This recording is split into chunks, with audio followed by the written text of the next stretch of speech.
son birkaç gündür belirli bir kesimin güdümünde olan bazı ulusal ve uluslararası yazılı ve görsel basın organları, bazılarının isimlerini sıralayayım.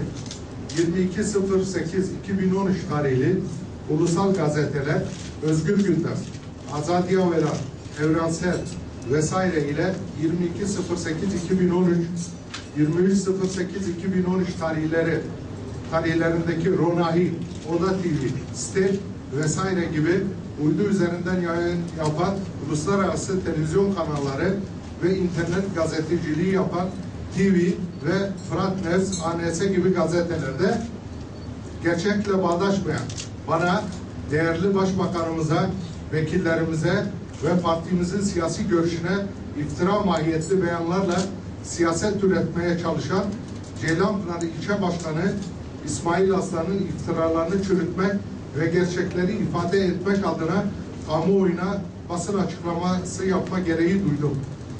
Ceylanpınar Belediye Başkanı İsmail Aslan ve yandaşları tarafından İstanbul ilinde yapılan basın açıklamasında benim 2012 yılı Kasım ayında Özgür Suriye ordusunun Rasul-i Esed güçlerinden aldıkları tarihte Rasul-i halkına tarafından yapılan insani yardımları yerinde incelemek ve Hazreti İbrahim için yapılan ateşe su taşıyan kuş misali mazlumun yanında olduğumu göstermek amacıyla yapmış olduğum ziyarette Rasul Aynlı asıl mesleği ses sanatçısı ve aynı zamanda akrabam olan Özgür Suriye Ordusu mücahidi İzzettin El-Fırati ile çekilmiş olan fotoğrafı sanki yeni çekilmiş gibi göstererek onu ve beni en-Nusracı olarak göstermek suretiyle kamuoyu önünde beni çeteci ve Kürt düşmanı lanse etmek suretiyle hedef göstermiştir.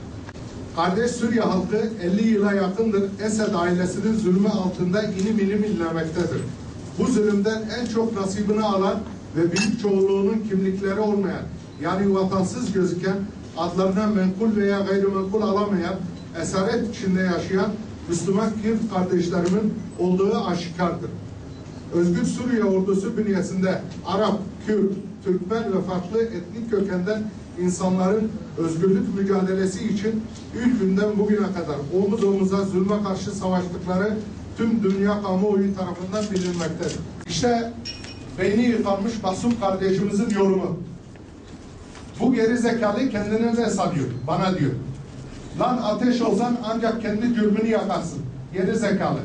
Bu sana da kalmaz. Sen dur.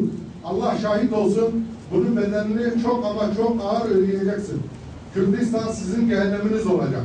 Fazla Türklara da güvenme.